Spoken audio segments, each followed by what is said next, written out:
ये साफ दर्शाता है कि भाजपा जो है उनका कोई संविधान पर उनका ना यकीन है, ना वो उसको मानना चाहते हैं और रोजाना उल्लंघन करते हैं। इतना बड़ा अपमान अगर इस देश का के गृह मंत्री कर रहे हैं तो हम उन्होंने माफी मांगनी चाहिए और रेजिग्नेशन भी देना चाहिए। जहां तक रही बात बाबा साहब अंबेडकर जी की, तो हम लोग बार बार कहते हैं कि कांग्रेसी आज उनको एक पॉलिटिकल मुद्दा बना करके बार बार पेश करने का प्रयास करते हैं, लेकिन उनको कभी भी सम्मान उन्होंने नहीं दिया। अमित शाह ने राज्यसभा में अपने भाषण के दौरान कहा कि आजकल अंबेडकर का नाम लेना एक फैशन बन गया है। अंबेडकर अंबेडकर अंबेडकर, इतना नाम अगर भगवान का लेते तो 7 जन्मों तक स्वर्ग मिल जाता। इस बयान पर लोकसभा की महिला सांसदों की प्रतिक्रियाएं आई है।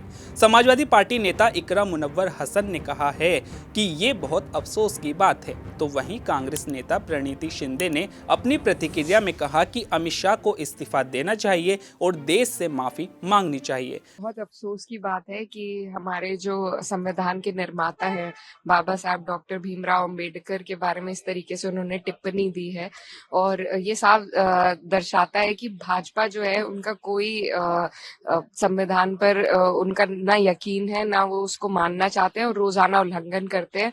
और जिस तरीके से उन्होंने डॉक्टर भीमराव अंबेडकर को अपमानित किया, ये इससे साफ जाहिर होता है इन लोगों को सिर्फ अपनी मनमानी चलानी है और वही ये रोज करते हैं। तो हमें बहुत अफसोस हुआ कि एक ऐसे महापुरुष जिन्होंने हमें संविधान के रूप में एक सौगात दी है जिससे हर नागरिक के अधिकार जुड़े हुए हैं, उनका भी अगर आज के दौर में अपमान होगा तो ये देश किस राह पर जा रहा है, ये आपके हमारे सबके सामने है। तो बहुत अफसोसजनक बात है। लेकिन बीजेपी ने साफ तौर पर प्रेस कॉन्फ्रेंस भी किया और उन्होंने कहा भी कि ऐसे पार्लियामेंट्री अफेयर्स ने भी कहा कि बाबा साहब अम्बेडकर को जो सम्मान है वो लगातार हमने रिकॉग्नाइज किया, हम हमेशा सम्मान देते रहे हैं।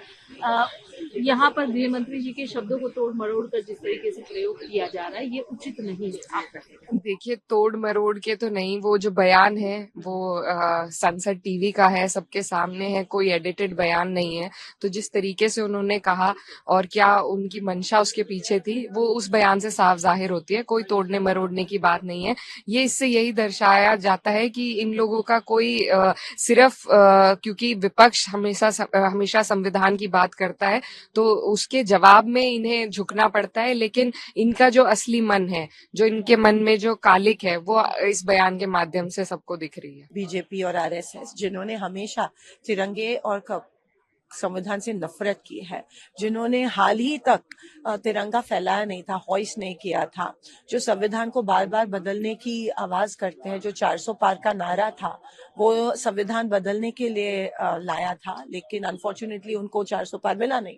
तो तब उनको समझ में आया कि नहीं, अभी संविधान की बात करनी चाहिए।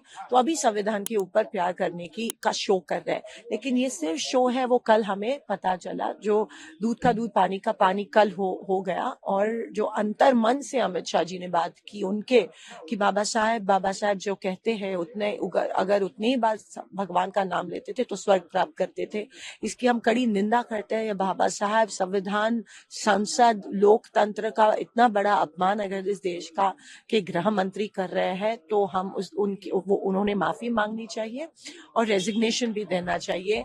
अभी पता चल रहा है कि जो बीजेपी हमेशा कहती है, अभी कह रही है संविधान, वो पूरा झूठ है। संविधान बदलने की कोशिश, 1 नेशन 1 इलेक्शन हो, 400 पार हो, ये सब basic structure of the constitution बदलने की साजिश थी, और वो जो उनका असली चेहरा कल बाहर आया। विपक्ष के पास हमने पहले भी कहा है, हम बार बार कहते हैं कि देश हित के मुद्दे उनके पास नहीं है और उनको एक आदत हो गया कि कैसे भी सदन की कार्रवाई को उनको स्थगित करना है। अब उसके लिए वो नए एक होता है ना कि तिल का ताड़ बनाने का जो बात होता है, किसी भी एक लाइन को उसको तोड़ मरोड़ के पेश करने का उनका आदत हो गया है। जब भी आप देखेंगे हल्ला हंगामा चलेगा। हमने पहले भी कहा है कि ये विपक्ष कमजोर विपक्ष है, क्योंकि ये देश हित के मुद्दे पे चर्चा ही नहीं करना चाहती।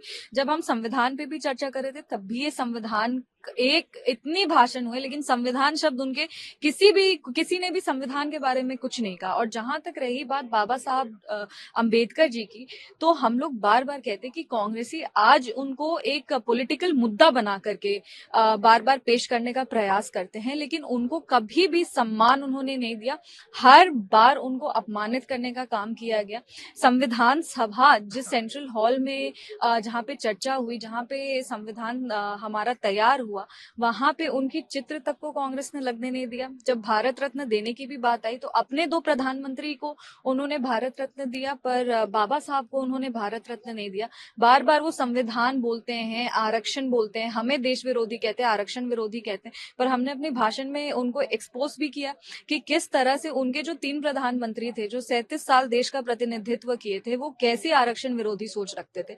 आप अगर आज बाबा साहब की बात करते हैं तो आपने तब बाबा साहब की बात क्यों नहीं की जब आपके ही प्रधानमंत्री लगातार दलितों के खिलाफ और आरक्षण के खिलाफ अपने ऑन रिकॉर्ड स्टेटमेंट देते थे।